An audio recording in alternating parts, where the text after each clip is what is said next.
All right. Don't come in because I'm doing this now. He's kissing the cat behind me. Socks, come and talk to me.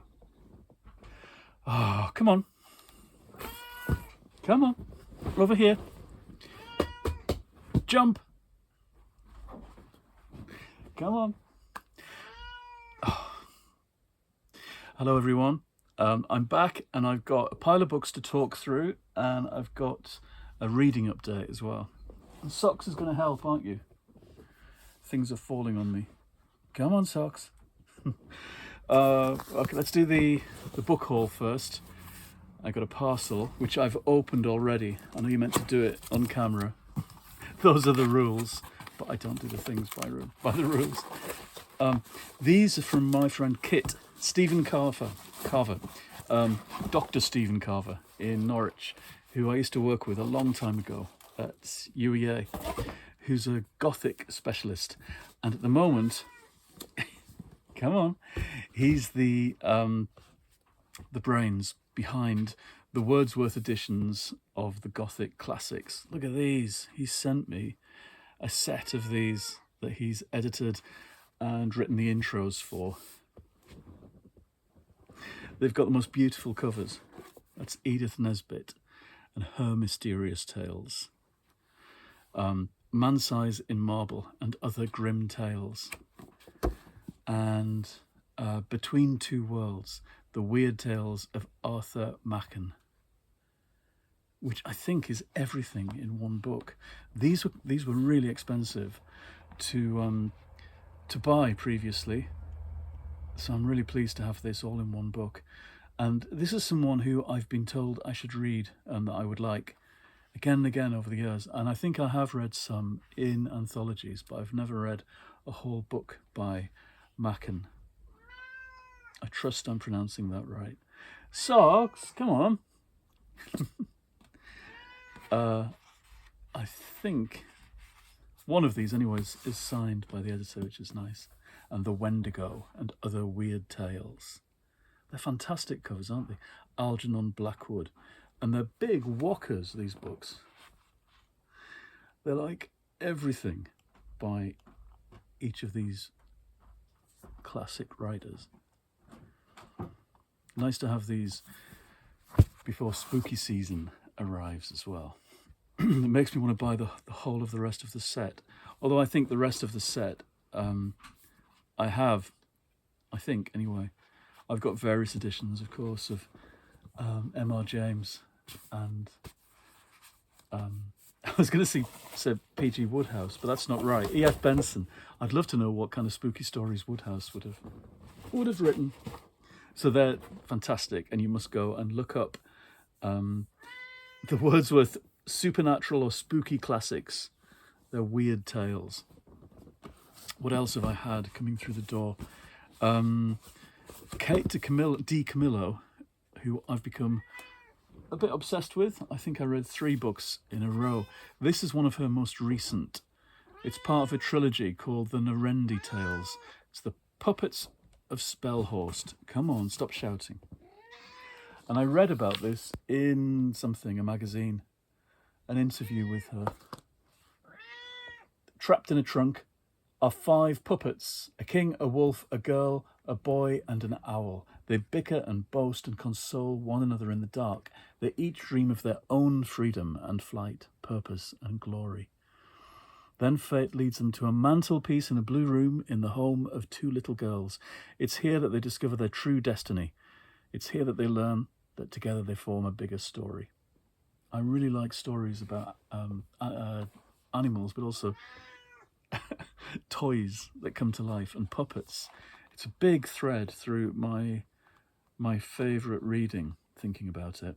Going back to things like the book I talked about last year, Paul Gallico's Love of the 7 Dolls, which is an amazing book and the closest thing to this that I can think of, but various others. I also wrote my own, didn't I, years ago, Hands Up, about spooky dolls, not dolls, well, ventriloquist dolls and puppets. So, nice pencil drawings in this as well. looking forward to this. Myths and Legends from Around the World. This amazing rainbow iridescent paperback from my friend Rosie, who presented me with this when we were at the zoo. We went last week to Chester Zoo. Socks didn't come, he doesn't like zoos. Panda came, he thinks zoos are hilarious. But me and Jeremy and Rosie went around the zoo and they were taking photos and I was drawing, and the weather held off. Not quite as nice as it is today. But we got lots of pictures and we had a picnic and saw a fair few animals. Some of the animals were a bit recalcitrant and shy. There's another retelling of Hercules and his labours. It's a story I've been reading again and again recently in different forms and thinking about. Oh, the drawings are fantastic. They're so peculiar. That's very, very unusual. I wonder if they're all by the same person. They seem to be. And these are from all around the world, so there's some kind of creepy ones that we don't know. Oh, this is good. I have quite a collection of retellings of myths and legends and fairy tales. It's one of my favourite things. I think because they're so hard to do. Everyone thinks it's easy just to retell an old story. But actually, it's quite easy to be quite boring doing that.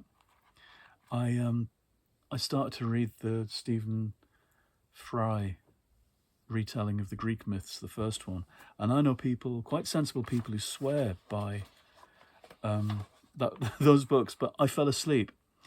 I was so bored. And, I've read some really boring books in my time, but I really fell asleep for this one. There's something about that burbly posh voice that is so sure that people are going to listen. And it just turns me off, I'm afraid, on the page. This looks good fun, though, and the drawings especially are nice. What do you think, Socks? Am I being cruel about Stephen Fry's Greek myths? No, he doesn't suppose Stephen Fry would give a hoot either. And I bought a second copy of this for a friend. So I must put this aside because Flora and Ulysses by Kate DiCamillo is one of my favourite things I've read this year. No sooner had I picked out my 6 favourite books of the first 6 months, the next book I read turned out to be a favourite as well. This is such a lovely book. I think one that will repay further attention. I went on and read one of her earlier books, Because of Winn-Dixie, and you can see the same themes coming out. Almost sentimental, but not quite. Very, very sweet, very touching, and stressing the important things about life, about loyalty, about misfits, about not giving up hope on people, and bringing people together. Yeah, that's what she has in common, all the books I've read of hers. She brings this kind of mismatched gang together, and that's a great favourite theme of mine, too. Okay. He's going to sit nicely. And then, over the weekend, I read, look at the way the spine's gone. I know Cameron, who collects, you can't sit there. Oh, first editions will hate what I've done to his book. I've bent the spine and it looks thoroughly red, and it is thoroughly red because I read Autumn Crow High Fresh Hell over the weekend and thoroughly enjoyed it. It reads like a dream. So nice to read somebody whose prose just flows like that. It's a kind of 90s nostalgia piece. It's set in the 90s. It's set in a small town and high school. The kind of world of the books that Cameron talks about, the Fear Street and Point Horror books. Things that were too late for me. I was too grown up by then in my 20s. My sister read them. She's quite a bit younger. And I revisited or went to visit that world later. And what I love is the enthusiasm that the fans of those books have for them, especially on things like YouTube. And that's why I was watching Cameron's videos in the first place, because of his nostalgic book videos and book shopping videos. This also reminds me, of course, of things like Stephen King and Buffy the Vampire Slayer. But whereas it begins in quite a kind of teenagery milieu, it actually becomes really horrific.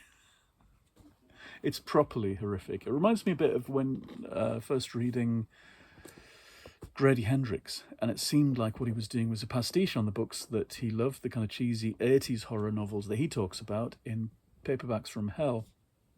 But actually his own books, like My Best Friend's Exorcist, I think that's what it was called that I read, became properly horrific on its own terms. It took the genre very seriously, and I think that's true of Cameron Chaney in this. Yep, so I loved it. I read it in about a day and a half and sat riveted. It is very, very peculiar, though. It's all about seances and possession and creepy people coming back and memories of this terrible person that the town is named after, and how she was seen wandering about town with her own half-eaten baby. It's really sick and delightful for all of that. And it has that ring of authenticity when the person writing is properly in love with the material and the genre and is a fan of the stuff.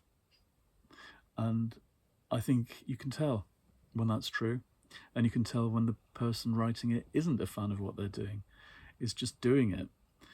I much prefer these kinds of labours of love, and that's what it is. I think that's what Cameron's writing. Okay, I'm on with the novel by Stephen Gately that he was writing up until the end of his life, The Tree of Seasons, a kind of young adult, children's really, fantasy book set in Ireland. About 2/3 of the way through. I'm suspending judgment for now. I think it begins very warmly and sweetly. I think there's a bit too much kind of fairy court stuff.